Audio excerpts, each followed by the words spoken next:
कोई किसी से मोहब्बत करके बात ना करे, एक साथ बैठ के खाना ना खाए, एक दूसरे की बात अच्छी ना लगे, उस घर को बर्बाद होने से कोई ताकत नहीं बचा सकती है। जहाँ मोहब्बत नहीं है वहाँ कामयाबी कभी नहीं होगी।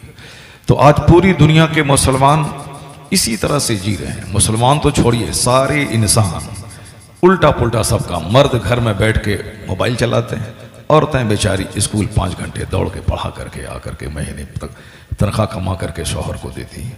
ये शौहर बेचारा सो के लेट के बाइक से पहुंचाना, बाइक से वापस लाना, गुलामी करना, ये मर्द का काम हो गया। जबकि कुरान ने कहा अर्रिजालु क़व्वामून अला निसा, मर्द औरतों पे हाकिम है। अब ये हाकिम बेचारा महकूम हो गया, और जो महकूम थी अब वो हाकिमा हो गई है। दुनिया को तबाही से कोई नहीं बचा पाएगा। दुनिया अल्लाह की है, अल्लाह ने बंदों को पैदा किया है, अल्लाह ने बंदों की हिदायत के लिए पैगंबरों को भेजा है। इनके मुताबिक चलोगे तो दुनिया में सुकून चैन मिलेगा, मरने के बाद भी जन्नत हमने तुम्हारे लिए तैयार करके रखी। अगर पैगंबर के खिलाफ चलोगे तो जहन्नम में तो आग में जलना ही है, वो तो तुम्हारे लिए ही है जो नबी का नाफरमान होगा। बाकी दुनिया में भी चैन से तुझे जीने नहीं दूंगा। चूंकि अल्लाह तबारक व तआला हवा देना जानता है, तो उस हवा को आंधी में बदलना भी जानता है। अल्लाह तबारक व तआला अगर हमें दिन देना जानता है, तो अल्लाह ताला सूरज में ग्रहण लगा के रोशनी छीनना भी जानता है। अल्लाह ताला हमें अगर जवानी देना जानता है, तो इस जवानी को बुढ़ापे में तब्दील करके हाथ पांव में कपकपी वाली बीमारी भी देना जानता है। इसलिए अल्लाह तबारक व तआला बंदों को छूट देता है कि तुमको जैसे जीना है जियो, बाकी हम तेरे साथ क्या सलूक करेंगे वो हमको मालूम है।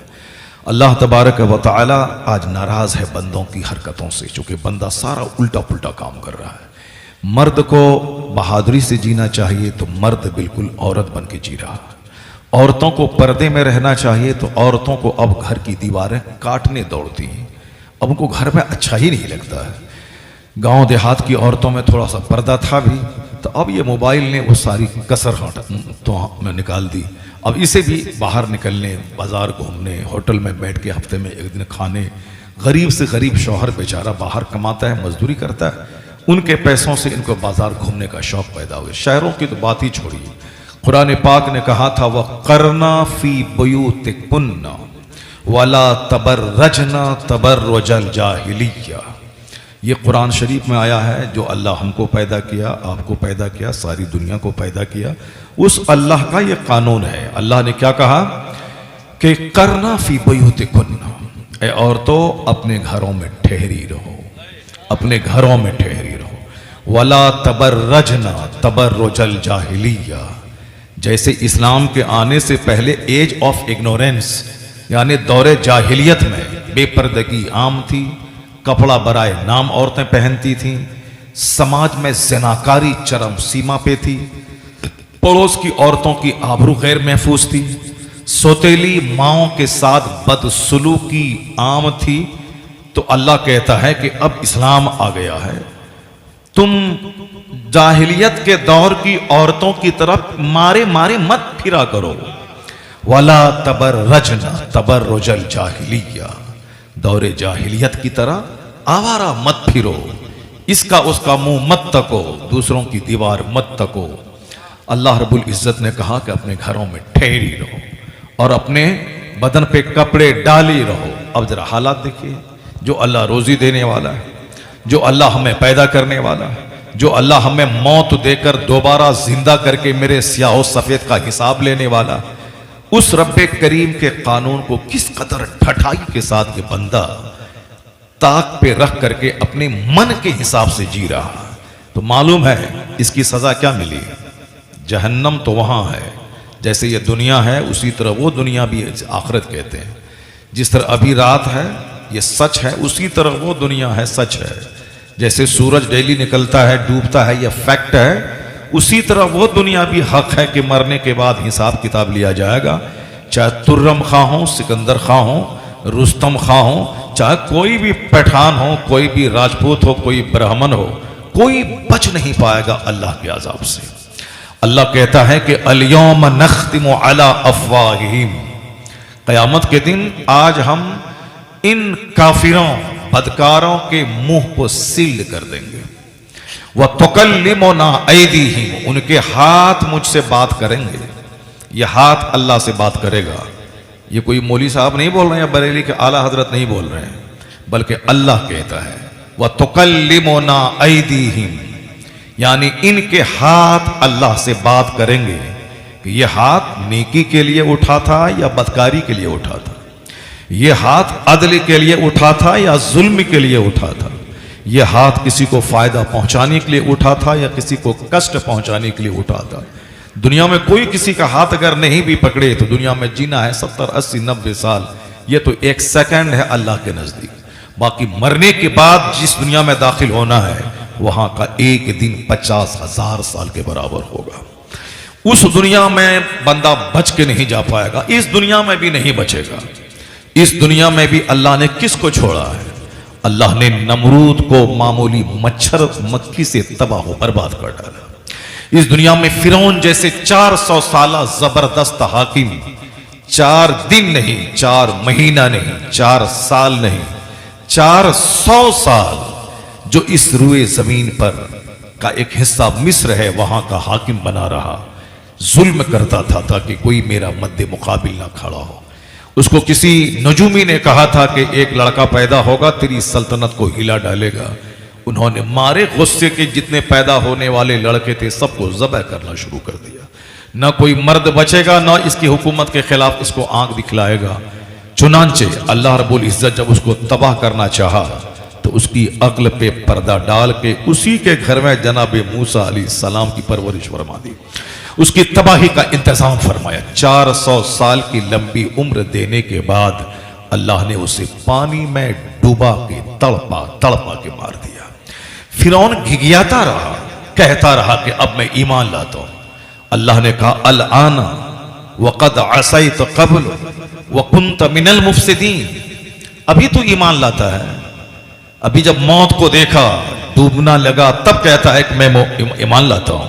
जैसे आमतौर पर समाज का यही तौर तरीका होता है, जब मुसीबत में फंसता है तब बंदा मौलाना को याद करता है, तब दुआ तावीज़ के लिए पीर साहब के पास दौड़ता है, तब वह मस्जिद में दौड़ता है। और जब खुशहाल है, सेहतमंद है, दौलत भी आ रही है, आमदनी भी अच्छी है, कौन मौलाना, कैसा पीर, कैसी तावीज़, कैसी दुआ, कैसी मस्जिद, कैसा नफल, कुछ नहीं। उस वक्त वह पैसे के बल पे डकारें लेता है, सीना तान के चलता है कि पूरे पीपल साना को तबाह बर्बाद कर देंगे। कौन है जो मेरी तरह कमाता है, मेरी तरह खाता है? जब अल्लाह तबारक व तआला एक कांटा पैर में चुभा देता है, वो कांटा जब कैंसर और नासूर की शक्ल ले लेता है, अब जब उसको लगता है कि अब मैं दुनिया छोड़ के चला जाऊंगा, अब वो घिघिया के सबसे माफी मांगने लगता है। तब लोग कहते हैं कि बड़ा चाहता था कि मैं जो चाहूंगा सो कर लूंगा, अब तो पता चल गया कि बंदों के चाहने से कुछ नहीं होता है, वही होता है जो मंजूर खुदा होता है। अल्लाह ताला बड़े बड़े घमंडियों को तोड़ डाला। छोटा सा घर बना के, छोटी सी गाड़ी खरीद के, छोटे से 2-4 बच्चे पैदा करके, खूबसूरत बीवी करके, 2-4 गाड़ी खरीद के क्या इतराता है? यहां तो 1 महीने तक फिरौन चलता, अपने बाग में चलता। आया है रिवायत में इतनी दौलत उसके पास थी कि 1 महीने तक अगर फिरौन चलता तो सिर्फ अपने बाग में चलता। इतनी हुकूमत अल्लाह ने दी थी, इतना लंबा घना बाग उसका था। मगर अल्लाह ने सारे गुरूर को तोड़कर उसे पानी में डुबाया और डूबते हुए कहने लगा फिरौन कि अब मैं ईमान लाता हूं, अब मुझको माफ कर दिया जाए। तो अल्लाह कहता है नहीं, ऐसा नहीं होगा। आज हम तेरी लाश बचाएंगे, आज फलयौमा नुनज्जी का बेबदने का, आज मैं तेरी डेड बॉडी बचाऊंगा। क्यों बचाऊंगा? ताकि तेरे बाद जितने लोग आए उनके लिए तू इबरत का सामान बन जाए। लितकून लिमन खल्फक आया, कुरान शरीफ में आया है कि जब वो कहने लगा कि मैं ईमान लाया तो अल्लाह कहता है नहीं, फलयौम नुनज्जी का बेबदने का लितकून लिमन खल्फक आया व इन्ना कसीरम मिनन नास अन आयातिना लगाफिलीन। अल्लाह कहता है ये और बात है कि अक्सर लोग निशानियों से गाफिल हैं, हिदायत से गाफिल हैं। वो देखने के बाद अक्सर लोग नहीं मानेंगे, लेकिन हमने तो इबरत बनाया ताकि जो जन्नती है, जो नसीहत पाने वाला है, जो अल्लाह से डरने वाला है, वो इस कहानी से इबरत हासिल करे, वो अल्लाह से डरने लगे, अपने दिल को अल्लाह के खौफ से भर डाले। बाकी जो नहीं डरेगा उसके लिए तो आज मैंने जैसे फिरौन को डुबाया 400 साल बादशाहत देने के बाद, वैसे ही तुमको जहन्नम की आग में डाल दूंगा। जहन्नम में इतना बड़ा पेट है जहन्नम में, आज ही दुनिया में 1000 करोड़ की आबादी, अभी दुनिया की जो मौजूदा आबादी, जिसमें 200 करोड़ मुसलमान हैं, बाकी 500-600 करोड़ क्रिश्चियन यहूद हैं, बाकी 1 करोड़ के करीब यहूदी हैं, और बाकी और दूसरे मुशरिक लोग 1 करोड़ के करीब हैं। इस तरीके से 1000 करोड़ की आबादी दुनिया की है। और जब से दुनिया बनी है, जनाब आदम अलैहिस्सलाम के बाद से लेकर अब तक कितने खरब लोग पैदा हुए, जितने लोग हैं गिनती के कम लोग जन्नती होंगे, मेजॉरिटी लोगों की जहन्नमी होगी, जहन्नम की होगी, जहन्नमियों की होगी। और जहन्नम में जब सारे लोगों को अल्लाह डाल देगा, सारे मगरूरों को, सारे घमंडियों को, सारे इतराने वाले को, सारे मस्जिद मदरसा आलिम मौलाना जलसा जुलूस की तौहीन करने वालों को, बुतपरस्तों को, सबको जब जहन्नम में डाल देगा तो अल्लाह ताला कहेगा हलीम तलाती, क्या तू भर गया, तेरा पेट भर गया? जहन्नम से खरबों लोगों से जब जहन्नम को अल्लाह पाट देगा तो अल्लाह पूछेगा, कुरान शरीफ में आया है, अल्लाह कहेगा हलीम तलाती, क्या तू भर गया? क्या दोज़ख तू भर गई? तेरा पेट भर गया? तो जहन्नम क्या बोलेगा? तक़ूल हल मिन मजीद, क्या और कोई बच रहा है क्या? तक़ूल हल मिन मजीद, क्या और कोई बच रहा है क्या? यानी पेट अभी भरा नहीं है। इतना बड़ा जहन्नम का पेट अल्लाह ने बनाया। अब कोई कहे कि है कि नहीं है, कौन देखा है? उस खबीस मरदूद को कहिए कि ये दुनिया बगैर किसी खंबे के अल्लाह ने ये आसमान खड़ा किया। तेरे सर पे जो ये आसमान है, ना इसका कोई और है ना कोई छोर है, अंडे की तरह बिल्कुल ये दुनिया गोल है। तो अब इसका कोई छोर और नहीं है। ये बता दे कि ये दुनिया कितनी बड़ी है और इस दुनिया में कितने लोग अभी हैं, और इस दुनिया की जमीन कितनी कुशादा है कि कितने महासंख्य लोग इस जमीन पे रह सकते हैं। दुनिया का 75% हिस्सा समंदर का है, पानी का है, और वो पानी का हिस्सा ये साइंटिस्ट भी कहते हैं और ये इस्लाम भी कहता है, और समंदर का हिस्सा है 25% हिस्सा से 75% समंदर है, समंदर है। 25% खुश्की का है जिस पर आप बैठे हुए हैं, जिस पर खेती बाड़ी होती है, जिस पर सड़कें बनती हैं, बाजार की तामीर होती है, मकानात बनते हैं। 75% है समंदर का हिस्सा। और कुरान में अल्लाह ने क्या कहा? जब कयामत आएगी तो हम समंदर को बहा देंगे। वैज़ल बिहार फुज्जिरत, जब ये समंदर के पानी को बहा दिया जाएगा। वैज़ल बिहार सुज्जिरत, जब उस समंदर के पानी में आग लगा दी जाएगी। समंदर के पानी को बहा के उसमें आग लगा दी जाएगी, पूरी दुनिया परपट मैदान हो जाएगी। और जितनी भी लोग इस जमीन के अंदर दफन हैं, सबको यह जमीन उठा के बाहर फेंक देगी। सबको यौम इज़िन तुहद्दिसु अखबारहा, जिस दिन यह जमीन अपनी खबरें बताएंगी। व इज़ा ज़ुलज़िलतिल अर्दु ज़िलज़ालहा व अखरजतिल अर्दु अस्क़ालहा, जमीन अपने बोझ को निकाल के बाहर फेंक देगी। उसके बाद फिर यह जमीन पे हिसाब व किताब होगा। समंदर 75% है, और कितना बड़ा पेट होगा समंदर का? समंदर की तहें इतनी हैं कि कई हजार मीटर अंदर समंदर की गहराई है।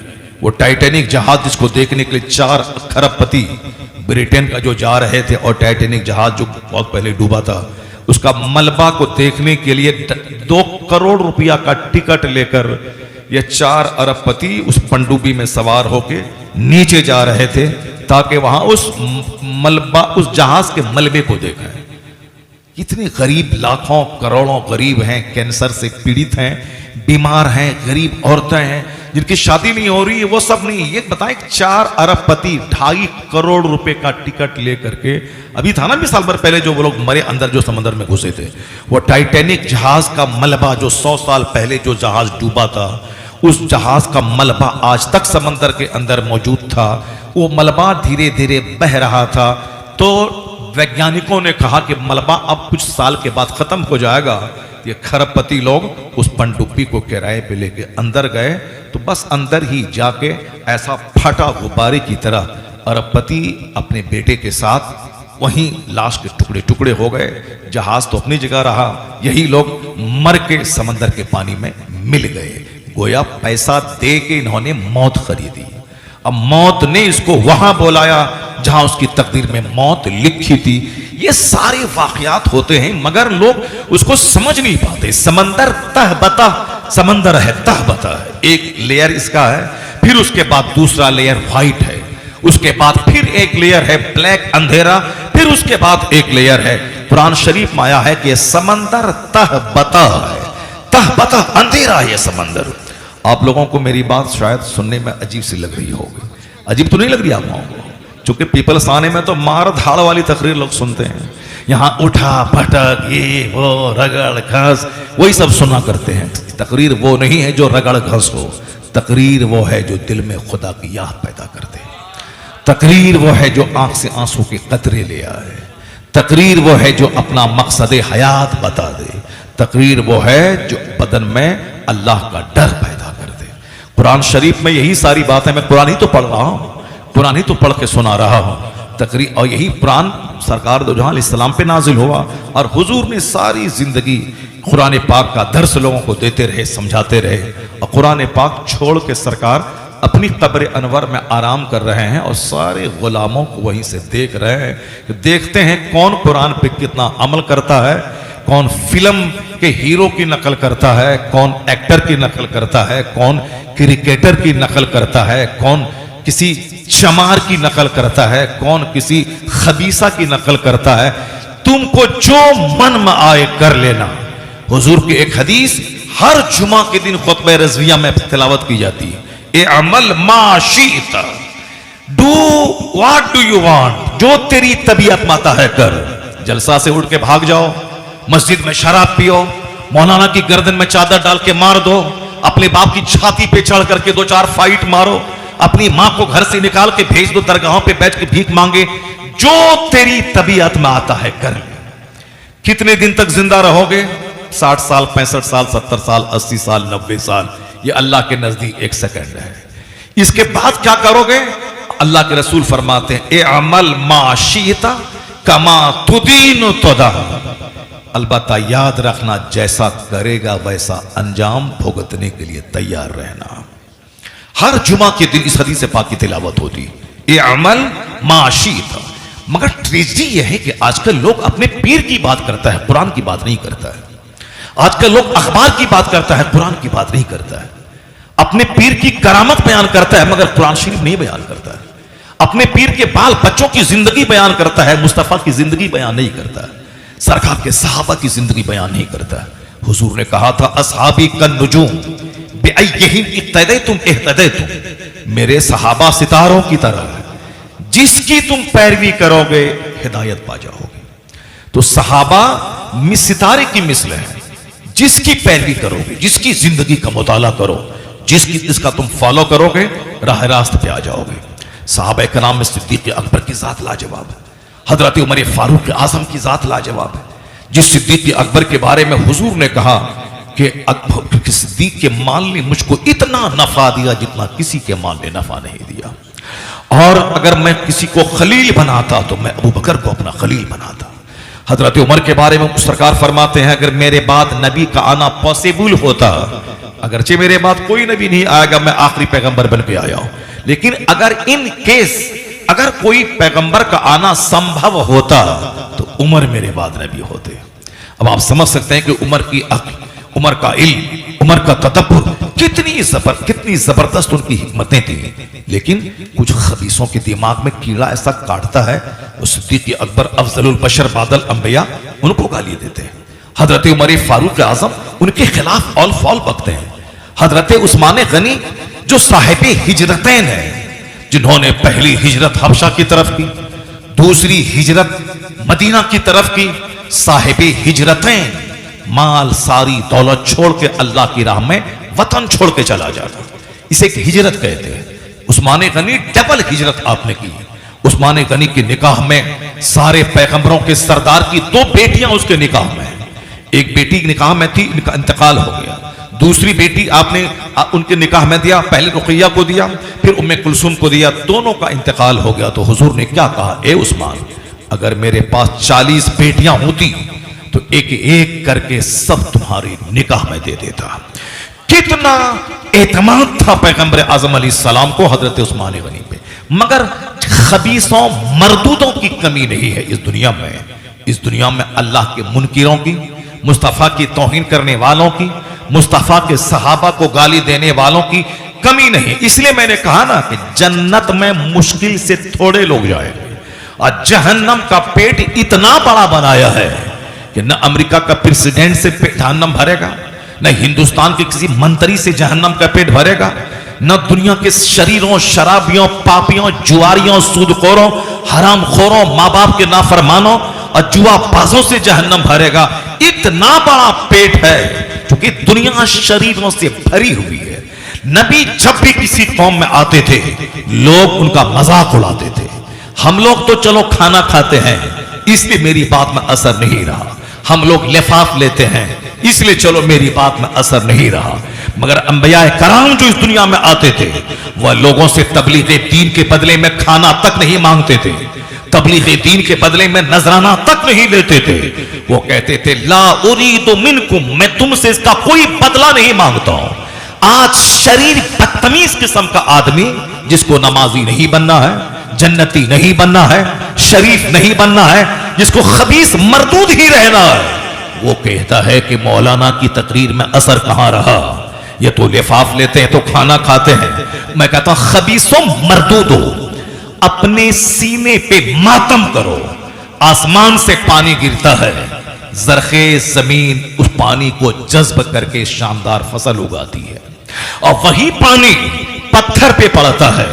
अब पानी ढलक के नीचे गिर जाता है, पत्थर सूखा का सूखा रहता है। कसूर पानी का नहीं है, कसूर उस पत्थर का है जिस पत्थर में वो पानी जज्ब नहीं होता है। वही पानी जमीन पे पड़ा, नर्म जमीन, शानदार गेहूं, गन्ना, चावल, सारी फसलें लहलहा उठती हैं, मगर वही पत्थर है सूखा का सूखा रहता है। ये खबीस मरदूद अपनी शरारत पे पर्दा डालने के लिए क्या कहता है, मौलाना लोगों में की बातों में असर नहीं रहा, ये खाना खाते हैं मुर्ग मुसल्लम और ये लिफाफ लेते हैं तो कैसे असर होगा। मैंने कहा खबीसों, ये हिदायत के लिए अल्लाह ने पैगंबरों को भेजा था और वो पैगंबर खाना तक नहीं मांगते थे तकरीर के बदले में, वो पैगंबर लिफाफ नहीं मांगते थे तकरीर के बदले में। मगर लोगों ने जवाब में क्या कहा उनसे, तुम तो हल्की बात कहते हो। उन लोगों ने खतरनाक बात कह दी। क्या खतरनाक बात कह दी? उन लोगों ने, शरीरों ने, काफिरों ने, मुशरिकों ने पैगंबरों को गाली दिया, उनके ऊपर में धूल डाला, उनके ऊपर पत्थर की बारिश की। अब किसी काफिर से नहीं रहा गया तो पैगंबर के घर में आग लगा दी, किसी और काफिर से नहीं रहा गया तो आरे से चीर दिया। जनाब ज़करिया अलैहिस्सलाम को आरे से चीर दिया गया, किसके बदले में? वो अल्लाह का पैगाम पहुंचाते थे। जनाब यहया अलैहिस्सलाम को कत्ल कर दिया गया, किसके बदले में? वो अल्लाह का पैगाम पहुंचाते थे। जनाब नूह अलैहिस्सलाम 950 साल तक तबलीग दीन करते रहे, 950 साल नहीं, 950 साल तक। लेकिन बदले में लोगों ने क्या दिया? बदले में लोगों ने मजाक उड़ाया, लोगों ने गालियां दी। जब आप कश्ती तैयार कर रहे थे जिसमें ये और ईमान वाले सलामत रहेंगे और तूफान आने वाला है, लोग मजाक उड़ाते थे जनाब नूह अलैहिस्सलाम से, कश्ती कहां चलाओगे, बालू पे कश्ती दौड़ेगी, ये रेत पे कश्ती दौड़ेगी, मजाक उड़ाते थे। जनाब नूह अलैहिस्सलाम कहते थे आज मेरा मजाक उड़ा लो, कल मैं तुझ पर हंसूंगा, कल मैं तेरा मजाक उड़ाऊंगा, आज तुमको जितना मजाक उड़ाना है उड़ा ले। अब बताइए कि खाना तक नहीं मांगते थे, वो अल्लाह के नबी और रसूल थे। लोगों ने बदले में गालियां दी, बदले में आरे से चीर दिया, बदले में घर में आग लगा दी। इसका मतलब यह निकला कि इंसान का नेचर है, जब भी उनको उनकी बुराई की मजम्मत की जाती है ये इंसान तिलमिलाने लगता है। जब ये इंसान का मजाज है, जब कोई शराबी होगा, मैं शराब की मजम्मत करूंगा, वो शराब नहीं छोड़ना चाहेगा, वो क्या करेगा? समझाने वाले का मुखालिफ बन जाएगा, समझाने वाले को गाली देगा, समझाने वाले को डिमोरलाइज करने के लिए उनका ऐब तलाश करेगा, उनका ऐब ढूंढ के लोगों के सामने हाईलाइट करेगा। ये मस्जिद का इमाम जो जुमा के दिन शराब के खिलाफ तकरीर किया था, ये मौलवी साहब की बीवी को मैंने देखा था सोनार की दुकान पे बैठ के ये हाथों का कंगन मरा रही थी। मैंने इस मौलवी साहब को देखा था, ये साहब निकाब में मलबूस थे, इसकी बीवी वो सब्जी खरीद रही थी। ये मौलवी साहब को मैंने देखा था खेत में हल चला रहा था। ये मौलवी साहब को मैंने देखा था चौक पे बैठ करके दूसरों के साथ गपशप कर रहा था। यानी बिना बगैर सरपैब की बातें बोलना, चूंकि सीने में लगी है उनके आग, उनको वह शराबी है, शराब के खिलाफ उसने तकरीर की है, इसलिए वो बदन हाथ तिल मिला रहा है, वह सामने वाले लोगों के सामने जलील और रुस्वा हो रहा है। उस रुस्वाई का दाग मिटाने के लिए अब वह मौलवी का ऐब खींच तान के निकालता है, ताकि पता चल जाए कि जो शराबी के खिलाफ बोल रहा था वह खुद ही ऐब में घिरा हुआ है, वह क्या दूसरों को समझाएगा। यह शैतान का तरीका है कि समझाने वाले का मुखालिफ कर देना, समझाने वाले के खिलाफ गुस्सा दिला देना, समझाने वाले को उसमें डिमेरिट तलाश के निकालना। मालूम है जब कारून को हजरत मूसा अलैहिस्सलाम ने कहा कि अल्लाह का कानून है ज़कात निकालना है, कारून ने जब ज़कात निकाला तो बेपनाह माल ज़कात में निकल गया। कारून को माल को देखने के बाद लालच पैदा हुआ कि इतना करोड़ों का माल ज़कात में, जबकि 40वां हिस्सा निकालने के बाद इतना सारा माल निकल जाएगा। तो अब कारून के दिमाग में ये एक शैतान ने सुझाया कि जो पैगंबर मूसा अलैहिस्सलाम तुम्हें अल्लाह का कानून बता रहे हैं, इन पर ऐब लगा दो, इनको रुस्वा कर दो, ताकि फिर दोबारा ये ज़कात के बारे में बोलेंगे नहीं, और इतना करोड़ों का माल ज़कात में निकलेगा नहीं। तो उन्होंने खरीदा एक फाहिशा औरत को, हम मीटिंग करेंगे, बनी इसराइल को जमा करेंगे और उस बनी इसराइल के महफिल में जनाब मूसा अलैहिस्सलाम को बुलाएंगे, वो हमको समझाने के लिए बोलेंगे, और तुम खड़ी होके पूरे भरे मजमे में कह देना कि ये जो सबको समझा रहा है इसने मेरे साथ बदकारी किया है, तो तुमको उसके बदले में ढेर सारा माल और पैसा देंगे। मैं समाज का मजाज बता रहा हूं, मैं समाज के हालात पे एक तनकीद कर रहा हूं। आज जो लोग आलिमों के खिलाफ, आज जो लोग खुतबे जुमा के खिलाफ, जो लोग तकरीरों के खिलाफ बोलते हैं, साहब मैं उनको कह रहा हूं कि ये लोग किसी जनाकार जो समाज का चौधरी है उसके खिलाफ कोई तहरीक नहीं छेड़ता। जो समाज के शराबी, जो अपने दोस्तों यारों के साथ शराब की भट्टी में बैठकर रोजाना शराब पीता है, उसके खिलाफ ये नहीं बोलता है कि इनकी बेटी की शादी में नहीं जाएंगे, इनके घर के सोफे पे नहीं बैठेंगे, ये शराबी है, इसके अंग अंग में शराब है। जबकि हदीस में आया है कि एक बूंद शराब अगर किसी के बदन में दाखिल हो जाए तो उसकी कोई दुआ कबूल नहीं, कोई नेक अमल कबूल नहीं होता। अगर उसी हालत में मर जाए तो उस पर जन्नत की खुशबू हराम हो जाती है। उसी हालत में अगर वह मर जाए जन्नत की खुशबू हराम हो जाती है।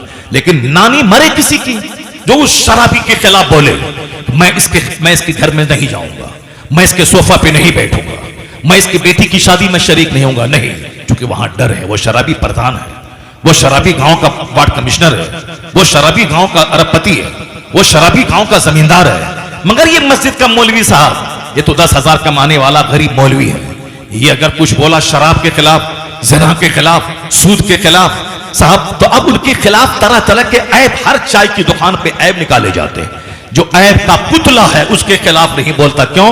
वो 2-4 जूता मार के चेहरा लाल कर देगा, और यह गरीब मौलवी तो कुछ कर नहीं पाएगा।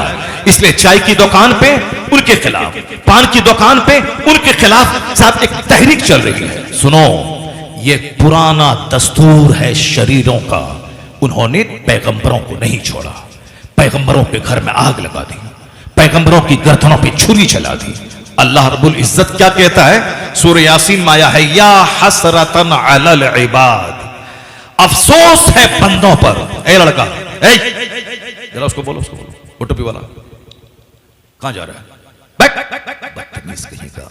एक तो जलसा जुलूस होता नहीं, और जब होता है तो नाच के भागता है, कोई चूटी काट रहा हो, यहां से जाएगा वहां मोबाइल लेके बैठ जाएगा, मोबाइल में बस वो गंदी तस्वीरें देखता रहेगा, और कोई मतलब ही नहीं, यहां ये हुआ वहां वो हुआ, 2 घंटे नचाएगा मोबाइल को, उसके बाद थक करके 2 बजे सो जाएगा, फिर दिन के 10 बजे वह उठेगा। आया है हदीस में कि वह लोग जो दिन में दूसरों का मुंह तकते हैं गधों की तरह जीते हैं और रात में मुर्दार की तरह सो जाते हैं। रात में मुर्दार की तरह सो गया और दिन गधों की तरह दूसरों का मुंह तमाशा के तौर पर देखता रहा, उस पर लानत की गई। अक्सर लोग इसी हदीस के जुमरे में आते हैं, दिन भर दूसरों का मुंह तकना और रात भर मुर्दार की तरह सो जाना। अब पाबंदी से नमाज पढ़ने वाला भी फजर की नमाज पाबंदी से नहीं पढ़ता है। महीने में 3 दिन फजर पढ़ता है, 4 वक्त के नमाजी मिलेंगे 99%। अब 5 वक्त के नमाजी बहुत कम ही मिलेंगे। और फिर जो नमाज पढ़ता है उसका यह हाल है, जो नमाज नहीं पढ़ता उसका तो कोई मतलब ही नहीं है, वो जब चाहे सो जाए और जब चाहे उठाएं। हदीस में आया है लानत है उस पर जो रात मुर्दार की तरह सो जाता हो, जैसे मरा हुआ पड़ गया, और दिन गधों की तरह गधा जैसे खींचता है। गधा काम क्या करता है, वो गधे के ऊपर में कपड़ा लादा जाता है, उसको धोबी के घाट पे ले जाया जाता है, उस पर मिट्टी लोड किया जाता है, उस पर पत्थर लादा जाता है। यानी दिन भर गधा मेहनत करता रहता है, चक्की चक्की के इर्द गिर्द घूमता रहता है और उससे बोझ ढोता रहता है। और गधा नंबर 1 यानी बेवकूफ जानवर है वो।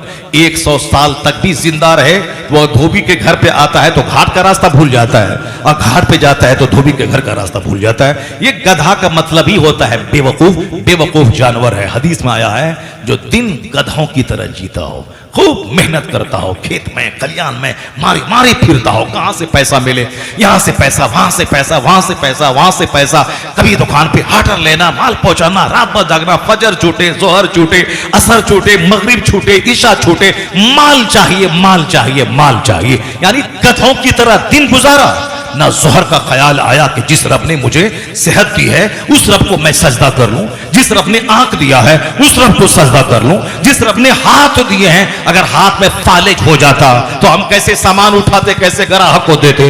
अगर हमारी आंख अल्लाह छीन लेता तो कैसे हम ग्राहक को देखते, कैसे माल दिखाते। अगर अल्लाह मेरे पांव को छीन लेता कैसे घर से चल के हम दुकान जाते और खेत में हल चलाते।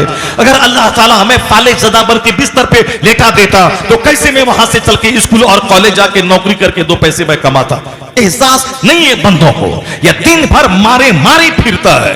और जो अल्लाह रोजी देने वाला है उस अल्लाह को 2 सजदा करने के लिए फजर में टाइम नहीं, उसको 10 मिनट, अज़हर में टाइम नहीं, उसके पास 10 मिनट, असर में टाइम नहीं, उसके पास 10 मिनट। पेट पालने के लिए गधों की तरह 12 घंटे उसके पास है दुकान में बैठने के लिए। मगर जो अल्लाह जिंद पैदा किया है और जो अल्लाह हाथ पांव पेट पांव सारे पार्ट्स दिया है, अगर पेट में रोटी पचाने की सलाहियत अल्लाह छीन लेता है, 50 करोड़ रुपए खर्च करके लीवर ट्रांसप्लांट होता है, फिर भी बंदा मर जाता है। मैं जानता हूं लखनऊ के एक आदमी को, बहुत मोटा ताजा था, दूसरों पे बड़ा गरजता था, लेकिन जहां लीवर खराब हुआ वो हमसे बोला था कि अब मुझको यहां से चाइना जाना है, लीवर का ट्रांसप्लांट करवाना है, हजरत दुआ कीजिए। कुछ ही दिन के बाद पता चला कि दुनिया छोड़ के वो चले गए।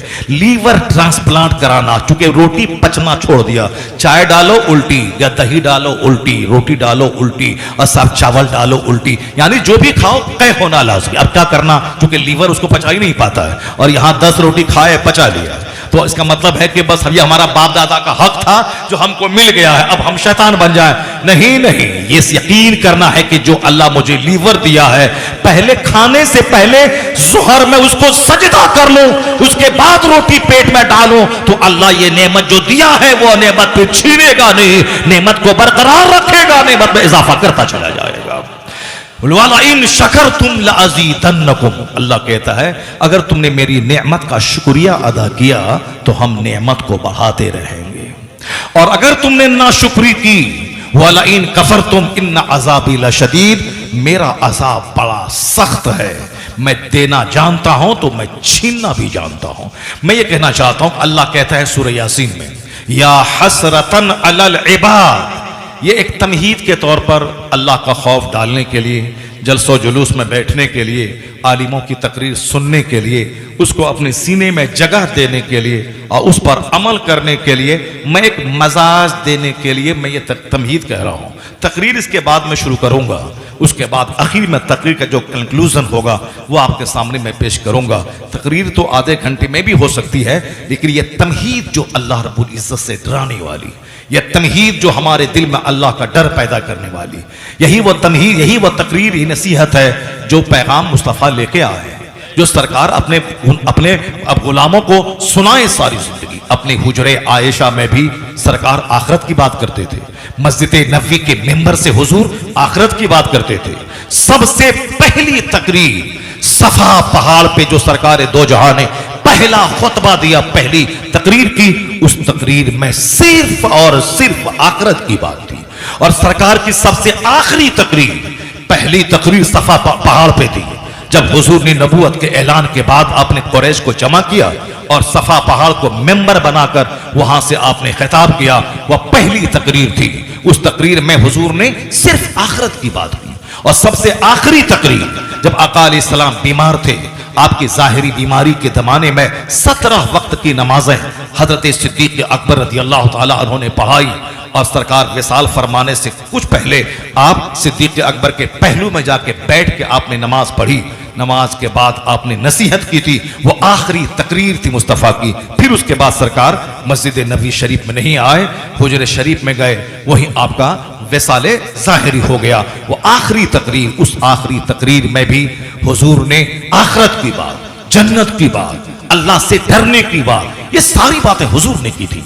और जब आप हिजरत करके मक्का से मदीना आए थे तो सबसे पहले आपने मस्जिद कुबा की तामीर तो रास्ते में की थी। उसके बाद जब मदीना आए तो आपकी ऊँटनी अबू अय्यूब अंसारी के घर के करीब ठहरी, तो आपने सबसे पहला काम मदीने में किया कि मस्जिद नबवी शरीफ के लिए आपने जमीन खरीदी, जो 2 यतीम बच्चों की जमीन थी, जो बसत शौक देने को तैयार थे, मगर हुजूर ने उसकी कीमत उसको दी। उसके बाद फिर उसकी सफाई की गई और फिर वहां मस्जिद नबवी की तामीर हुई। मस्जिद नबवी की तामीर के वक्त में हुजूर अपने हाथ से ईंट उठाते थे। सहाबा इकराम कहते थे, सरकार हम लोग किस काम किस दिन के लिए, हम आपके गुलाम हैं, हम लोग हुजूर पत्थर उठाएंगे। मगर हुजूर कहते थे कि हाँ हाँ मैं तुम्हारे साथ मिल के पत्थर उठाना चाहता हूं, तुम भी उठाओ मैं भी उठाना चाहता हूं। अरब के अल्हड़, अरब के बद्दू, अरब के देहाती, अरब के नफरत की जबान जानने वालों को हुजूर ने कैसे मुसख्खर कर लिया कि इसकी सरकार पर जान छिड़कना चाहते थे। हुजूर आवाज देते, मैदान जंग में जान हथेली पे लेके चले आते थे। अखलाक और तहजीब के ऊंचे मेयार पे वो फाइज हो गए। किसने उन अल्हड़ों, उन गंवारों, उन प्रतिज्ञा भंग करने वालों, नफरत और कत्ल की जबान जानने वालों को अंदर से बाहर से मोम बना के खुदा वाला बना दिया था? किसकी निगाह कीमिया असर ने अंदर से बाहर से चेंज कर दिया था? कहते हैं कहने वाले, वो कौन सा था, वो कौन सी नजर थी जिसने अरब के लोगों का जोग्राफिया बदल दिया? कैसे अल्लाह खुद न थे जो राह पे औरों के हादी बन गए? क्या नजर थी जिसने मुर्दों को मसीहा कर दिया? वो खुद न थे जो राह पे औरों के हादी बन गए। जो खुद रास्ते पे नहीं थे वह दूसरों के हादी बन गए, वह दूसरों के गाइड बन गए, दूसरों के टार्च बियरर ऑफ लाइट बन गए, दूसरों के लिए सिविलाइजेशन और कल्चर के हाई पीक पर पहुंचने वाले, गाइडेंस देने वाले वो गाइड बन गए। खुद न थे जो राह पे औरों के हादी बन गए। क्या नजर थी जिसने मुर्दों को मसीहा कर दिया? क्या नजर थी मुस्तफा की जिसने उन मुर्दों को जिंदा ही नहीं किया बल्कि दूसरों को जिंदगी देने वाला बना दिया? मसीहा कहते हैं जिंदगी देने वाला। जो खुद मुर्दा थे मुस्तफा ने उनको मसीहा कर दिया। आज वो सहाबे कराम अरब की जमीन से निकले, सारी दुनिया को जिंदगी दे दी, सारी दुनिया में इनकलाब बर्पा कर दिया। किसने किया? हुजूर का यही अखलाक था, जिस अखलाक की वजह से सहाबा कराम आप पर जान छिड़कने को तैयार रहते थे। वो ईंट उठाते थे, हुजूर उनके साथ में ईंट उठाते थे। जब वो देखता था कि मेरा आका, मेरे मालिक, मेरे पेशवा, मेरे रहनुमा, मेरे सरदार खुद ईंट उठा रहे हैं, तो उन ईंट उठाने वाले गुलामों के दिल में क्या वलवला पैदा होता होगा, क्या जोश पैदा होता होगा। हुजूर ने ईंट उठाते हुए जो कुछ पढ़ते थे वो बताना मेरा मकसूद है। हुजूर जब ईंट उठाते थे तो क्या कहते थे? आज हमारा मकसद हयात क्या है? सिर्फ दुनिया। मुट्ठी के चंद लोग मस्जिद में 5 लोग नमाजी हैं, 95% लोग बेनमाजी अपनी दुनिया में मस्त हैं। कौन खुदा कैसा खुदा, कौन मौलवी कैसा मौलवी, कैसी हिदायत कैसी हिदायत और कैसा वास कैसी नसीहत, बस अपनी दुनिया में मस्त है। वह दुनिया जिस दुनिया की मजम्मत हुजूर ने की। सर हदीस में आया है, अद दुनिया जीफतुन व तुल्लाबुहा किला। ये दुनिया मुर्दार है जिसके तलबगार कुत्ते हैं। जो नमाज रोजे हज व ज़कात छोड़कर सिर्फ माल कमाए, उसकी मिसाल मरी हुई बकरी पे रीझने वाला कुत्ता। आका फरमाते हैं, एक मुस्लिम शरीफ की हदीस में आया, सरकार दो जहां कुरान के बाद जो सबसे बेहतरीन किताब है बुखारी और मुस्लिम, जिसको कहते हैं रवाहु शेखान। जब इमाम साहब तकरीर में बोले रवाहु शेखान, यानी शेखान ने रिवायत की है, मतलब इमाम बुखारी इमाम मुस्लिम इसने रिवायत की है। मुस्लिम शरीफ एक रिवायत में आया, आका इस्लाम एक रास्ते से गुजर रहे थे, आपके साथ सहाबा की एक जमात थी। आपने एक ऐबदार बकरी जिसके कान कटे हुए थे या कान छोटे थे, उस मरी हुई बकरी एक कूड़ा करकट के ढेर पे पड़ी हुई थी। सरकार के साथ सहाबा कराम का एक छोटा सा गिरोह था, आपके साथ चल रहा था। हुजूर रुक गए, कहां? कूड़ा करकट के ढेर के पास रुक गए। आपने वो मरी हुई बकरी के कान पकड़ के कहा, अय्युकुम, तुम में से कौन है जो इस बकरी को बेदिरहमिन, एक दिरहम के बदले में खरीदेगा? कौन है तुम में से जो इस मरी हुई बकरी को एक दिरहम के बदले में खरीदेगा? सहाबे कराम ने कहा, सरकार ये तो ऐबदार बकरी है, अगर ये जिंदा भी होती तो भी लोग नहीं खरीदता, क्योंकि ये ऐबदार है। अब जे जाए कि वो बकरी मर चुकी है, मरी हुई ऐबदार बकरी को कौन पैसा देके खरीदेगा? हुजूर क्या फरमाते हैं? आका फरमाते हैं, जिस तरह तुम्हारे नजदीक यह बकरी जलील है कि तुम कोई ले नहीं सकते, तुम्हारे नजदीक यह बकरी जलील है, ऐबदार बकरी। मुस्तफा कहते हैं, इन्ना दुनिया लाअहवन, हुजूर कहते हैं बेशक ये दुनिया जिस पर तुम लोग रीछते हो, जिस पर दुनिया के लोग मरते हैं, जिस दुनिया के लिए न जाने कितनी हदों को फलांग के आगे बढ़ते हैं, हराम हलाल राइट रॉन्ग सच झूठ गलत सलत सब करते इसी दुनिया को कमाने के लिए। मुस्तफा कहते हैं बेशक यह दुनिया ये इस मरी हुई बकरी से ज्यादा जलील है अल्लाह के नजदीक। ये दुनिया, ये कुरान शरीफ के बाद सबसे अफजल किताब जो बुखारी और मुस्लिम है उसकी बात कर रहा हूं। फातिहा के लिए लड़ाई हो रही है, साहब झूमर के लिए लड़ाई हो रही है, लोहबान के लिए लड़ाई हो रही है, अगरबत्ती के लिए लड़ाई हो रही है, पीर के नाम पे साहब उसको बोला लड़ाई हो रही है। और मुस्तफा ने जो कुछ कहा उसके लिए कोई बात नहीं। हुजूर ने क्या कहा, कैसे जीने का पैगाम दिया, कुछ नहीं। मुस्तफा का नाम लेना है सिर्फ जुलूस के दिन, ताकि खूब झंडा उठाएं और ईद मिलादुन नबी का जश्न मनाएं। एक दिन झंडा उठाना यह बहुत आसान काम है, और इसी एक दिन की वजह से अगर जन्नत मिल जाए, ये करोड़ों कानून जो इस्लाम के हैं, इस कानून का क्या मतलब है? सिर्फ झंडा उठा देने के बाद बस जन्नती हो गए? मजार पे एक दिन गए, लोहबान जलाया, जन्नती हो गए? बताशा पे फातिहा पढ़ा, जन्नती हो गए? गौसे पाक का लंगर का फातिहा दिलाया, खाए खूब पेट भर के और सोए जम के, जन्नती हो गए?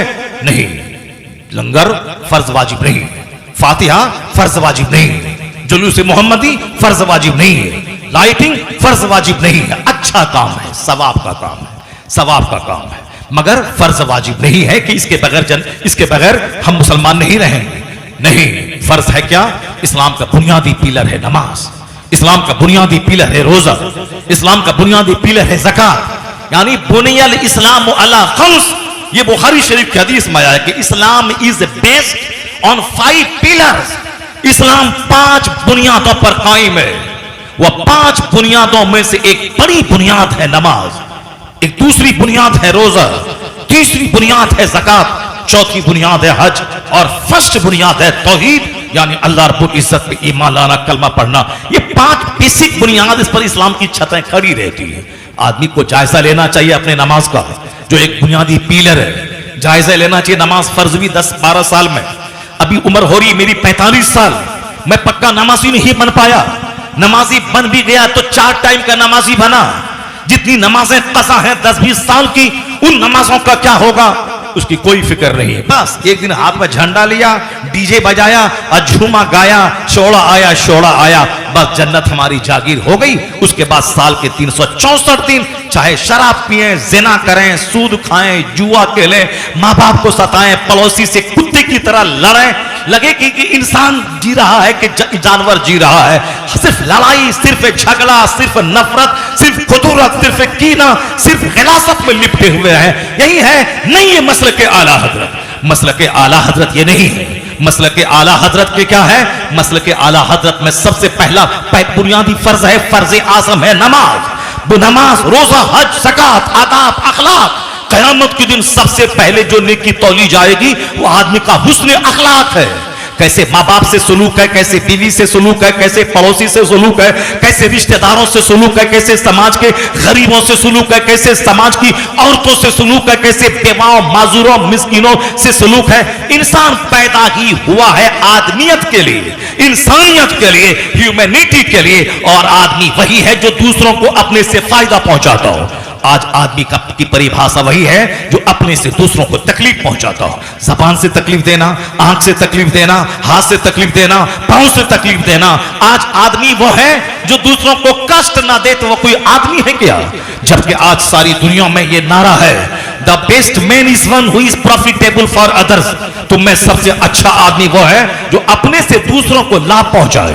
बोली बोलकर, मशवरा देकर, मुस्कुराकर, हाथ बोझ उठाकर, उनके साथ चलकर, उनका गम सुनकर, उनकी मदद करके, यानी जो प्रॉफिटेबल हो दूसरों के लिए, माँ बाप के लिए, भाई बहन के लिए, औलाद के लिए, बच्चों के लिए, पड़ोसी के लिए, रिश्तेदार के लिए, सफर के साथी के लिए, जो प्रॉफिटेबल हो वही आदमी है। द बेस्ट अमॉन्ग यू, तुम में सबसे बेहतर आदमी वो है। इसीलिए तुम में कभी कभी 50 लाख के मजमे में कहता हूं, अमेरिका कहता है तुम में सबसे अच्छा आदमी वो है जो दूसरों के लिए प्रॉफिटेबल हो।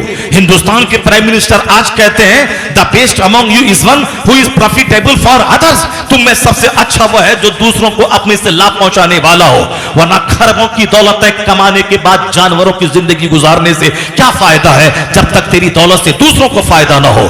बिल गेट्स अमेरिका का सबसे बड़ा दौलतमंद पूरी दुनिया का, वह बोलता था एक वक्त में एक कार पे चल सकता हूं, मगर ये हजारों कार मेरे पास हैं, इस पर चलते हैं मेरे नौकर गुलाम, मेरे भाई भतीजे चलते हैं। मैं एक ही मकान में एक टाइम में रह सकता हूं, मगर मेरे पास सैकड़ों मकान हैं, उस मकान में रहते हैं आम लोग। मेरी दौलतों का बड़ा हिस्सा स्कूल कॉलेज के लिए, मेरी दौलतों का बड़ा हिस्सा हॉस्पिटल के लिए, मेरी दौलतों का बड़ा हिस्सा हिंदुस्तान के उत्तर प्रदेश के गरीबों में तालीमी शिक्षा, स्कूली शिक्षा देने के लिए। उन्होंने कहा था इतनी दौलत लेके मैं क्या करूं? कहा था आदमी वही है जो दौलत कमाए, अपने से दूसरों को फायदा पहुंचाए। तो मैंने कहा था कि सारी दुनिया जो बात आज कह रही है, यही पैगाम मोहम्मद अरबी ने 1500 साल पहले अता फरमाया था। हुजूर ने कहा था खैरुन्नास मय्यनफउन्नास, तुम में सबसे बेहतर वो है जो दूसरों को अपने से फायदा पहुंचाने वाला हो। इसलिए मैं कहता हूं दुनिया का कोई बड़ा से बड़ा दानिश्वर अगर अच्छी बात बोल रहा है, अगर वह बात अच्छी है, तो सबसे पहले वह बात पैगंबर आजम अलैहिस्सलाम ने दुनिया को बताई है। सारी अच्छाइयों का रिश्ता मुस्तफा जाने रहमत से जुड़ा हुआ है। खैरुन्नास मय्यनफउन्नास, इस हदीस पाक को हर घर की दीवारों में लिख के रखना चाहिए ताकि नजर रहे कि हमें अपने से दूसरों को फायदा देना है। ये हदीस हर दफ्तर, हर कार्यालय, हर ऑफिस में लिखा रहना चाहिए, हर टेबल पे बिल्कुल लिखा रहना चाहिए ताकि हमें सेल्फिश बनने, मफाद परस्त बनने, खुद गर्ज बनने, अपने मफाद की खातिर बहुत सारे लोगों के मफाद को चकनाचूर करने, दूसरों की लाशों पे अपना आशियाना बनाने, दूसरों को ठग करके अपना घर बनाने वाला काम करने से बचना चाहिए। इसलिए कि हुजूर ने कहा है खैरुन्नास मय्यनफउन्नास, तुम में सबसे बेहतर वो है जो लोगों के लिए सबसे फायदामंद हो। आज जरूरत है जो लोग इस्लाम को बदनाम करना चाहते हैं उन्हें बताया जाए कि मेरे पैगंबर का आदर्श क्या है, हमारे पैगंबर का गाइडलाइंस क्या है, हमारे पैगंबर ने लोगों को क्या रुश्द हिदायत दिए हैं, क्या जीने का मार्गदर्शन किया है। लोग नहीं जानते हैं। इस कोई गांधी के अहिंसा को लेके बैठे हैं, कोई अंबेडकर का फॉर्मूला लेके बैठा है, कोई इब्राहिम लिंकन की democracy is the government of the people for the people by the people का फॉर्मूला लेके बैठा है, कोई साहब मसूलिनी का फॉर्मूला लेके बैठा है। लेकिन अगर बंदा मुस्तफा जाने रहमत को कायदे से पढ़ ले, वो वही बोलेगा जो अमेरिका का डॉक्टर माइकल हार्ट आज से 40 साल पहले उन्होंने अपना दिल खोल के रख दिया था। ये हिंदुस्तान का रामगिरी, ये हिंदुस्तान का कमलेश तिवारी, इन जैसे वह लोग जो मुस्तफा की शान में बकवास करते हैं, वो नहीं जानते हैं कि मुस्तफा कौन है।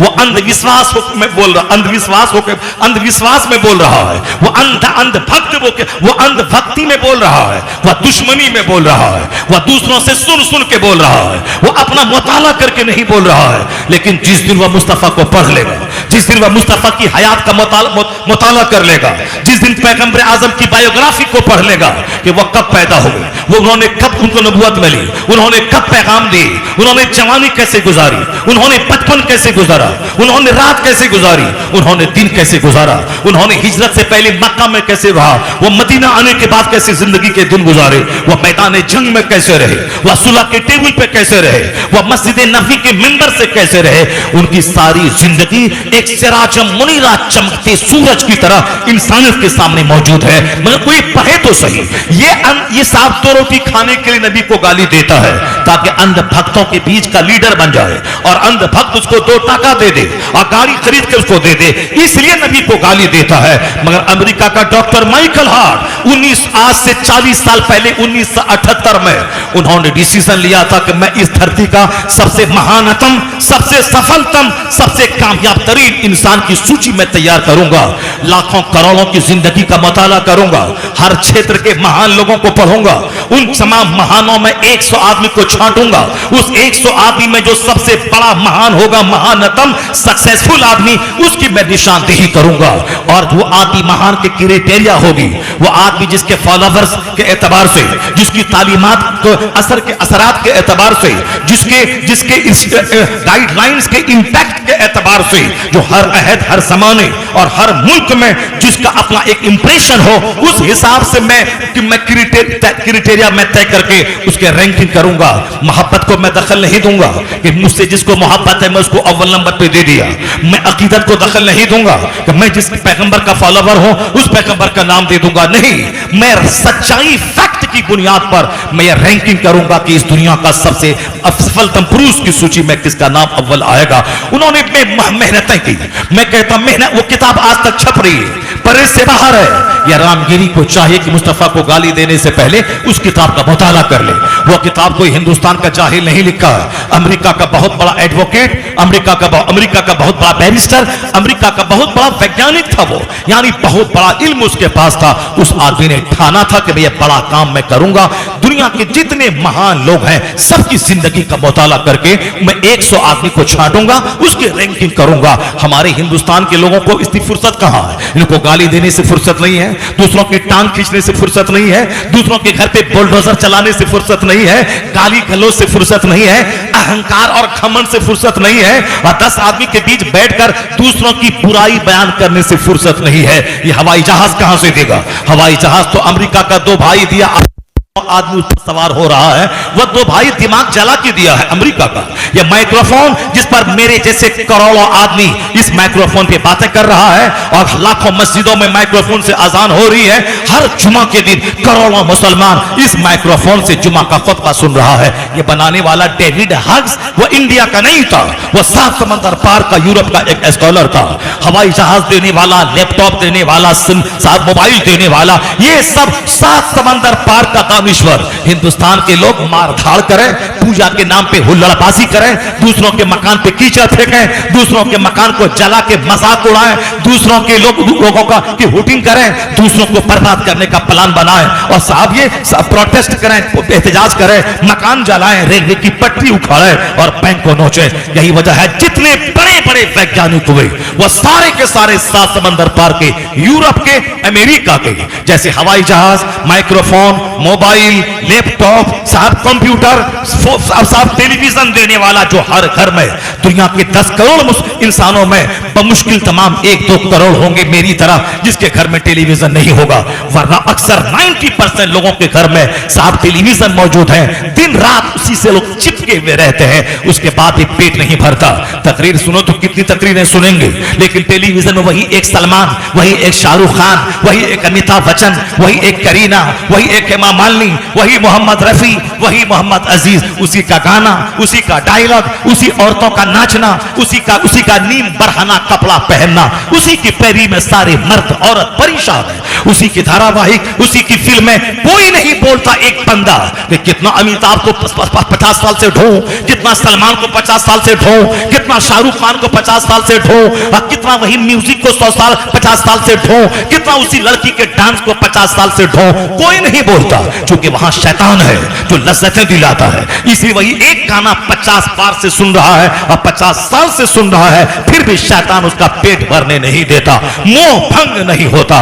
और जुमा के खुतबे से मोह भंग हो रहा है, तकरीर से मोह भंग हो रहा है, मतलब समझाने से, वही नमाज रोजा समझाएंगे और क्या समझाएंगे, उससे मोह भंग हो रहा है। मस्जिद में खुतबा लंबा 5 मिनट हुआ तो साहब तलवे का गुस्सा सर पे आ गया। अब इमाम की खैरियत रही है, अगले जुमा से पहले हटाने की तदबीर हो रही है। वही बंदा नमाज पढ़ने के बाद मस्जिद से बाहर रेलवे स्टेशन पे और प्लेटफॉर्म पे 1 घंटे से खड़ा होकर के धूप में जलकर वो बस का इंतजार कर रहा है। अब वहां नहीं बोलता कि बस वाले ड्राइवर को जान मार दूंगा, वो नहीं बोलता कि उत्तर प्रदेश की गवर्नमेंट, उत्तर प्रदेश के वजीर आला के घर पे जाके कत्ल कर दूंगा, तुम्हारी बस क्यों लेट चल रही है, तुम्हारी ट्रेन क्यों लेट चल रही है, हम 1 घंटा से बैठे हुए हैं, क्या मतलब, क्या समझ लिया है तुम, नानी मरे किसकी कि वो इस तरह की बातें बोले।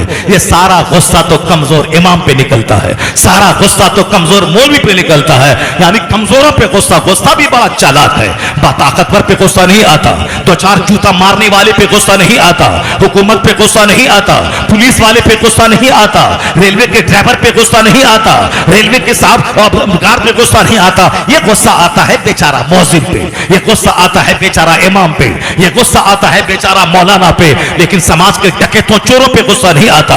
कोई नेता को आना था 10 बजे भाषण देने के लिए, वो आता है शाम के 5 बजे, 8 घंटे से लोग वेट कर रहे हैं, कोई नहीं बोलता ये नेता तुमको आना था 10 बजे, तुम क्यों आए हो 2 बजे, तुमको आना था 10 बजे, तुम क्यों आए हो 5 बजे। मैंने खुद देखा कि राजीव गांधी जिंदा था, उनको आना था दिन के 2 बजे, मगर रात के 11 बजे उनकी तकरीर हो रही थी हमारे शहर के सबसे बड़े मैदान में।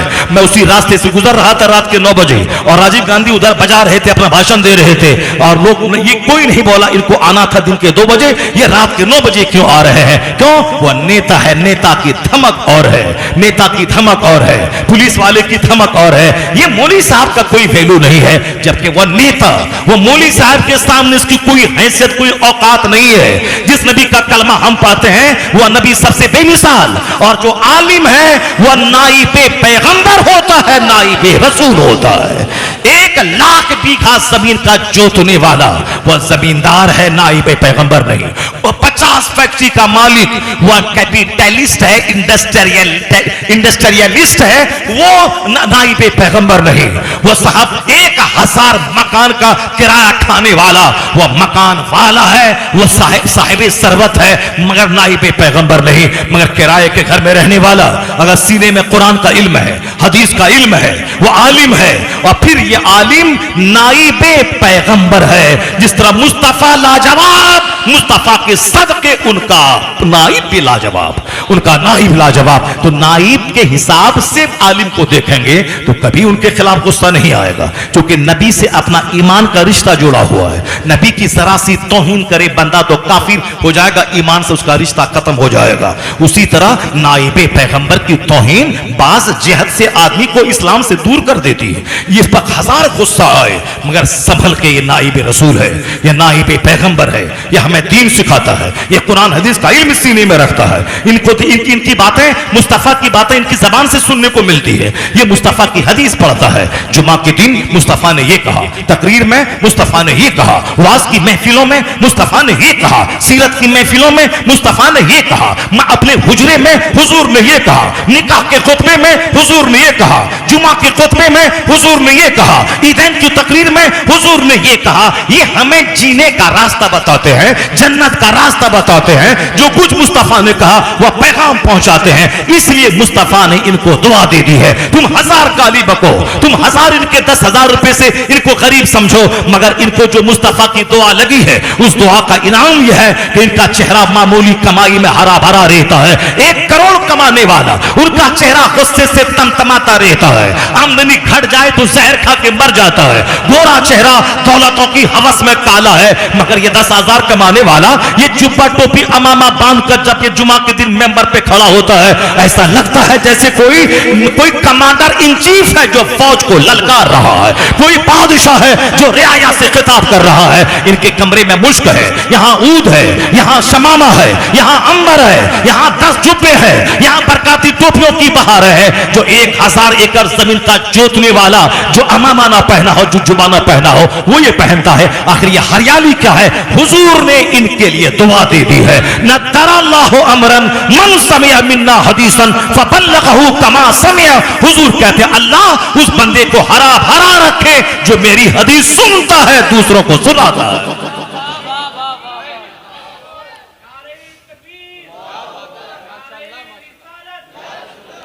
अल्लाह मेक हिम ग्रीन, अल्लाह उसे हरा भरा रखे जो मेरी हदीस सुनता है, जो दूसरों को सुनाता है। हर जगह गुस्सा को पीने वाला बनिए, गुस्सा को टॉलरेट करने वाला बनिए। आका अलैहिस्सलाम फरमाते हैं लैसा शदीदु बिस्सुरा इन्नमा शदीदुल लज़ी यमलिकु नफ्सहु इंदल गज़ब। आज गुस्सा बड़ा चालाक है। मैंने कहा ना कि कमजोरों पे ज्यादा गुस्सा आता है, दौलतमंदों पे, ताकतवरों पे जो एक फाइट मारे, धसा दे उधर और दीवार में उधर गिरा दे, उस पर गुस्सा नहीं आता है डर के बारे। गुस्सा तो हम जैसे कमजोरों पे आता है, गुस्सा तो साहब मोजिन और इमाम पे आता है। मगर जो 2-4 तमाचा मार के चेहरा लाल करे, उस घोंडे पे, उस डकैत पे, उसके गुस्सा नहीं आता है। जो तुम माफिया हो, जो 2-4-10 को मारने वाला हो, 10-20 को मर्डर करके आया हो, उसके खिलाफ कोई बोले कि नानी मरे, जो उसके खिलाफ कोई बोले नहीं। या अब किसके खिलाफ बोलना? मौलाना के खिलाफ, आलिम के खिलाफ, पीर साहब के खिलाफ, जो हमें जन्नत का रास्ता बताता है, उसके खिलाफ बोलना। हुजूर ने क्या कहा? लैसा शदीदु बिस्सुरा, वो पहलवान नहीं है जो कुश्ती में सामने वाले को पछाड़ दे। द स्ट्रॉन्ग मैन, वो भी स्ट्रॉन्ग नहीं है, वो बहादुर नहीं है जो सामने वाले को कुश्ती में, इन रेस्टलिंग कुश्ती में पछाड़ दे, वो बहादुर नहीं है। बहादुर कौन है? आका आए दो जहां सल्लल्लाहु अलैहि वसल्लम फरमाते हैं बहादुर वो है जो गुस्से के वक्त में अपने आप पर काबू रखे, वही पहलवान है। इन्नमा शदीदुल लज़ी यमलिकु नफ्सहु इंदल गज़ब, यानी हु कंट्रोल्स हिमसेल्फ, जो अपने आप पे कंट्रोल करता है in the state of anger, गुस्से की हालत में जो अपने आप पे कंट्रोल कर ले, वही असल में पहलवान है, वही असल में बहादुर है। ऐसा नहीं गुस्से में तलाक होती है, गुस्से में साहब एक मर्द जब कुएं में छलांग लगा देता है, गुस्से में एक मौलवी मुगल सराय का अपनी बीवी की वजह से फांसी के फंदे पे लटक गया, गुस्से की वजह से एक नाथ खां वो फांसी के फंदे पे अभी 1 साल पहले लटक गया। गुस्से में आदमी कुफ्र बक जाता है, गुस्से में आदमी तलाक दे देता है, गुस्से में आदमी अपनी जान दे देता है। गुस्से में एक लड़की थी जो अपने शौहर के नारवा सुलूक की वजह से तंग आके साबरमती नदी में, अहमदाबाद में नदी में कूद गई, सारा हिंदुस्तान थर्रा गया, सहम सा गया। आयशा नाम की वो लड़की समंदर में कूद पड़ी। इसी गुस्से की वजह से आग लगती है, गुस्से की वजह से जंग होती है, गुस्से की वजह से दोस्त खानदान आपस में तबाह होता है, गुस्से की वजह से न जाने कितनों की नाक मिट्टी में मिल जाती है। इसलिए बहादुर वो नहीं है जो फट से मुंह में आ जो आए बग दे, बहादुर वो है जो अपने गुस्से पे कंट्रोल रखे, जो खामोशी इख्तियार करे, जो धैर्य रखे, जो पेशेंस रखे। ये ह्यूमन क्वालिटीज है जो आकाए दो जहां अलैहिस्सलाम दुनिया में लेके आए। बातें हमारी तवील हो जाएगी, बात से बात पैदा होती है, इसीलिए बात थोड़ी सी तवील और लंबी फैल जाती है। अब मैं बात समेट कर मैं तकरीर की तरफ आता हूं। इस बात को पहले मैं मुकम्मल कर दूं, उसके बाद मैं तमहीद मुकम्मल कर दूं, फिर उसके बाद मैं तकरीर का चैप्टर खोलता हूं। मैं देखता हूं पीपल्साना के लोग आज तकरीर सुनने वाला हारता है या बोलने वाला आज हार रहा है। मैं देखता, बहुत तकरीरें आपने सुनी है, बहुत बड़े बड़े मौलाना आए हैं, आपने तकरीरें सुनी है। मैं देखता हूं कि आज पीपल्साना वाला हारता है या मैं हारता हूं, या आप जीतते हैं या मैं जीतता हूं। जो आखिर तक रहेगा, जो नहीं हारेगा, जो महफिल से नहीं भागेगा, वही जीतेगा। और जो थक जाएगा, हार जाएगा, भाग जाने लगेगा, समझ लूंगा कि वो हार गया। मैं देखता हूं कि मैं हारता हूं या आप हारते हैं। बहुत पीपल्स आने वाले को साहब अपने आप पर नाज है कि हमारे यहां बहुत सारे जलसे होते होते हैं, हमारे यहाँ बड़े बड़े मौलाना आते हैं। मैं देखता हूँ कितने बड़े बड़े मौलाना आए, जिनके यहाँ बड़े बड़े मौलाना आते हैं वह ढेर तकरीर सुनने का आदी बंद होता है, वह ढेर तकरीर सुनता है। तब जो ढेर गाना सुनेगा, जो जिसके यहाँ हम गायकार आता है वह ढेर गाना सुनने वाला है, जिसके यहाँ कोई नेता आता है उनका बच्चा बच्चा झूठ बोलने वाला है, और जिनके यहाँ ढेर आलिम आएंगे उनके यहाँ वाज सुनने वाले की तादाद ज्यादा होगी। वह वाज सुनेगा, वह तकरीर सुनेगा। तो अब जरा गौर से सुनिए, दुनिया का बड़ा दानिश्वर, वह बहुत बड़ा वैज्ञानिक, वह बहुत बड़ा बैरिस्टर, वो बहुत बड़ा लायर, वो क्या बोल रहा है। मैं हिंदुस्तानी हूं, हिंदुस्तान के जर्रे जर्रे से मुझको प्यार है। मैं अक्सर तकरीरों में मैं ये कहता हूं कि वह लोग जो अमेरिका यूरोप से घूम के आने के बाद अमेरिका यूरोप की तारीफ करते हैं और हिंदुस्तान अपने मुल्क को नीचा दिखलाते हैं, वह लोग देश के तई पक्के वफादार नहीं है। पक्के वफादार तो हम लोग हैं कि अमेरिका यूरोप फ्रांस से घूमने के बाद जब इंडिया आते हैं, ये नहीं बोलते हैं कि अमेरिका का व्हाइट हाउस बहुत अच्छा है, बल्कि हम ये बोलते हैं अमेरिका से अच्छा हिंदुस्तान हमारा, चाइना से अच्छा हिंदुस्तान हमारा, जापान से अच्छा हिंदुस्तान हमारा। हम गए दुबई, वहां 10-12 तकरीरें हमने की, वहां से आने के बाद मैंने कहा दुबई से अच्छा हिंदुस्तान हमारा। मैं गया पाकिस्तान, वहां मैंने तकरीर की सियालकोट लाहौर में, जब वहां से लौट गया तो मैं बोला लाहौर से अच्छा हिंदुस्तान हमारा, पाकिस्तान से अच्छा हिंदुस्तान हमारा। मैं नेपाल गया, वहां से लौट के बोला नेपाल की राजधानी काठमांडू क्या है, नेपाल से अच्छा हिंदुस्तान हमारा। मैं बांग्लादेश के सरहद पे गया, बांग्लादेश से अच्छा हिंदुस्तान हमारा का हिंदुस्तान हमारा। कुवैत पे मैंने लैंडिंग की, कुवैत से अच्छा हिंदुस्तान हमारा।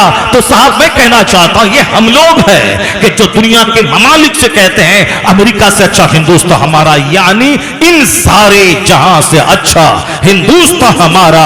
हम बुलबुलें हैं इसकी, ये गुलसिता हमारा, ये हमारा चमन है, ये हमारा गुलशन है। मगर अगर हमने ये बात कही है कि माइक्रोफोन देने वाला वो, हवाई जहाज देने वाला वो, कंप्यूटर देने वाला वो, मोबाइल देने वाला वो, हम लोग सिर्फ कंप्यूटर पे नाचने वाले, मोबाइल पे नाचने वाले, और साथ अपने घर में मोबाइल का गलत इस्तेमाल करने वाले, बस बनाया किसने उस पर तवज्जो नहीं है।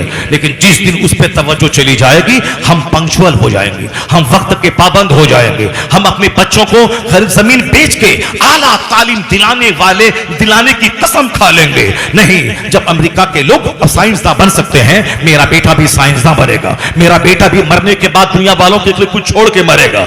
जैसे अमेरिका का दो भाई मर गया, लेकिन आज करोड़ों आदमी उसके बनाए हुए हवाई जहाज पे चल रहा है और उनका नाम हो रहा है। इसलिए मेरा बेटा कोई अजूबा चीज दुनिया को देगा, ये दिमाग जलाएगा, हाई एजुकेशन हासिल करेगा, पढ़ेगा लिखेगा, आला IAS ऑफिसर बनेगा, वो भी अजूबा कारनामा अंजाम देगा, कौम के लिए, मिल्लत के लिए, मुल्क के लिए भला करेगा। तो ये हिंदुस्तानी की फिक्र ये कहां से आएगी? इनको तो अपने बेटों को डकैत बनाना है, बेटों को चोर बनाना है, बेटों को गुटखाखोर बनाना है। बेटों को शुरू से बचपन से निगरानी कीजिए, उनको आला तालीम दीजिए, उनकी घुट्टी में इस्लाम पिला दीजिए, ताकि DM और साइंटिस्ट बनने के बाद वो काफिर ना हो जाए, बल्कि जिस दफ्तर में बैठे वो DM बाद में रहे, मुसलमान पहले रहे, मुस्तफा का गुलाम पहले रहे, ताकि उसका अपना ईमान भी बचा रहे, और जो उनके संपर्क में आए उन तक वो मुस्तफा का पैगाम पहुंचाने की कोशिश करे। पहले उसको मेहनत करनी पड़ेगी, बच्चों पे मेहनत करनी होगी। एक जिस तरह आम का पौधा लगाते हैं, उसको बकरी से बचाते हैं, उसको जानवरों से बचाते हैं, उसको दूसरे आदमी से बचाते हैं, उसमें वक्त वक्त पे पानी देते हैं, उसमें वक्त वक्त पे कंपोस्ट और यूरिया और साफ DAP डालते हैं, और फिर उसके बाद जब बड़ा हो जाए, जब खुद मैच्योर हो जाए, अब ना कोई बकरी नुकसान देगी, अब ना कोई पानी नुकसान देगा, अब ना कोई आदमी नुकसान देगा, तब हम उससे बेनियाज हो जाता है कि अब मेरा यह दरख्त मैच्योर हो गया है। उसी तरह जब तक बच्चा मैच्योर ना हो, उसी एक आम के पेड़ की तरह उस बच्चे की निगरानी कीजिए। वह बच्चा उठता कै बजे है, वह बच्चा सोता कै बजे है, वह बच्चा सुबह कहां जाता है, स्कूल कब जाता है, स्कूल का अटेंडेंस उसका कितना है। मां बेचारी तो मोहब्बत के लिए पैदा हुई है, वह बच्चा तो बोलेगा पेट में दर्द है, मां मान जाएगी। मां बेचारी प्यार के लिए पैदा हुई है, मां मारती नहीं है। वो हजारों लाखों में कोई जबरदस्त पढ़ी लिखी माँ होती है जो प्यार के वक्त में प्यार और पढ़ाई के वक्त में अपने बच्चों को मार भी देती है, वरना ये बाप है जो बच्चों के लिए सूरज की गर्मी का काम करता है, और ये माँ है जो बेचारी चांद का काम करती है। चांद रात में भी ठंडी ठंडी किरणें देता है, मगर सिर्फ चांद की किरणें हो तभी दरख्त नहीं फैलेगा। दरख्त को आगे बढ़ने के लिए उसको सूरज की धूप चाहिए, उसको जबरदस्त धूप चाहिए, तब यह तो पौधा जल जल कर तब वह मुतवाना और ताकतवर होता है। तो उसी तरह बाप का प्यार बच्चों के लिए सूरज की रोशनी का काम देता है। बाप का प्यार बच्चों के लिए सूरज की रोशनी का काम देता है। तो एक पत्ते की तरह निगरानी कीजिए, दरख्त की तरह बच्चों की निगरानी कीजिए, और जब बच्चा मैच्योर हो जाए, जब बच्चा तालीम याफ्ता हो जाए, जब बच्चा खुद भले और बुरे में फर्क महसूस करने लगे, तब उसी आम के पेड़ की तरह उस बच्चे को छोड़ दीजिए। उसके बाद भी कोई उस दरख्त को काट न दे। आप निगरानी करते हैं, उसी तरह कोई बदअकीदा आपके बच्चे की वजूद को हिला न दे, कोई गलत सोहबत बच्चे को तबाह न कर दे। इसलिए जब तक आप जिंदा हैं, चाहे बूढ़ा क्यों न हो जाए, आपका बेटा 50 साल का अधेड़ क्यों न हो जाए, बच्चों पे हमेशा नजर रहनी चाहिए।